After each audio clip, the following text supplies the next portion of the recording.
வணக்கம், வாழ்க வளமுடன். நான் உங்கள் ஜோதிடர் மாணிக்கவாசன் பேசுறேன். இன்னைக்கு பேசக்கூடிய தலைப்பு என்னன்னு பார்த்தோம்னா, புரட்டாதி நட்சத்திரம் மரமும் வழிபாடும் அப்படிங்கிற தலைப்புல தான் நாம் பேச போறோம். புரட்டாதி நட்சத்திரம் வந்து குரு பகவானோட நட்சத்திரம். ஓகேங்களா? இந்த நான் சொல்ற பரிகாரத்தை வியாழக்கிழமை நாள்லயோ அல்லது உங்க ஜென்ம நட்சத்திரமான புரட்டாதி நட்சத்திரம் வரும் நாட்கள்லயோ இந்த பரிகாரத்தை நீங்க செய்யலாம்.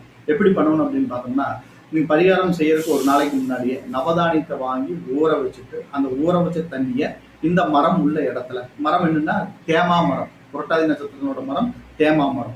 அப்போ சில சிவ ஆலயங்கள்ல 27 நட்சத்திர மரங்கள் வளர்த்து பராமரிக்கிறாங்க. அந்த மாதிரி சிவ ஆலயங்களை தேர்ந்தெடுத்துட்டு தேமா மரத்துக்கு அடியில நல்லா கிளீன் பண்ணிட்டு நீங்க ஊற வச்ச தண்ணியை அந்த மரத்துக்கு வச்சுட்டு அதுக்கு சந்தன குங்குமம் வச்சு விட்டு விளக்கேற்றி வழிபாடுகள் செய்யும் போது புரட்டாதி நட்சத்திரத்தில் பிறந்தவர்களுக்கு அதி அற்புதமான நற்பலன்கள் நடக்கும்.